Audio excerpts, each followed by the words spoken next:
What's up, mi gente? Pop culture reference. This is PJ Bliley coming back at you with another cooking video. Now, before I start, I want to give a shout out to JT Corey hooking me up with all this rice. That's gonna be good rice. All right, let's get into making churros.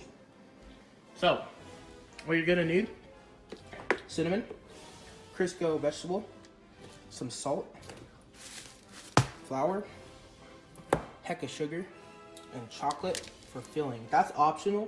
Don't need to do that. The materials you're going to be needing: 1 pot, 2 pots, measuring spoons, 1 cup, and a tempering glass for the chocolate. All right, let's get into this.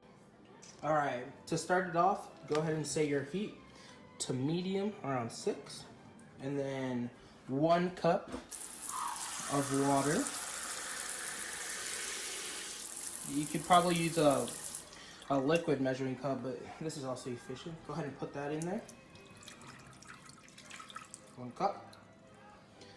Then I already took the liberty of putting 2.5 teaspoons of sugar and 1/2 teaspoon of salt. So go ahead and put that in there. And then what you're gonna need to do is 2 teaspoons of vegetable oil. So as your thing starts to boil, make sure you have your 1 cup of flour ready, because when it starts to bubble up a lot, you're gonna turn it off and quickly put it on. All right, so now it's coming to a boil. Go ahead and turn it off. Take it off the heat, and you're gonna throw your 1 cup of flour in there, and then stir it up until it gets to a ball.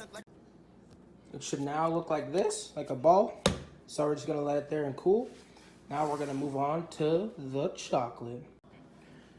Now with the chocolate, we're just gonna break up a bunch of small chocolate into a bowl, just like this, and fill up like a dish or a pan full of water. Okay, and we're gonna temper it. We're just gonna go ahead and set that on top, and make sure no water gets into the chocolate or you're gonna be screwed. And we're just gonna let it melt there. It's easier to do this than microwave it, because if you microwave it, it's easy to burn. This, on the other hand, makes it silky smooth. As the chocolate gets tempered, we're gonna go ahead and pour some vegetable oil into a pan.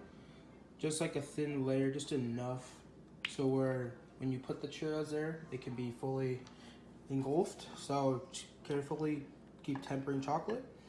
And now we're gonna make the churros.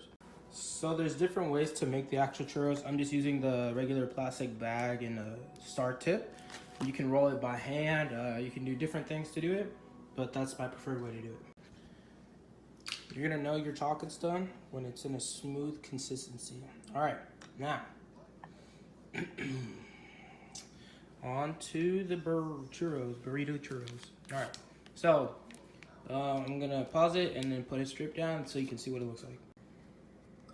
So I kind of put it in when the vegetable oil wasn't too hot, but that's how it's gonna look, just like a strip. And then when you hear it crackle, make sure to know when if you're not gonna overcook it or undercook it. It should be a golden brown. I'll show you when it's done. Sadly, only one of them and half of one came out well, so we're just gonna kind of tap it on there. Paper towel, get the excess oils off of it. So next thing you're gonna do is roll it onto cinnamon. No. Okay, so get a stick. I'm using a chopstick, but it's kind of maybe bigger than that. So we're gonna make a hole in it.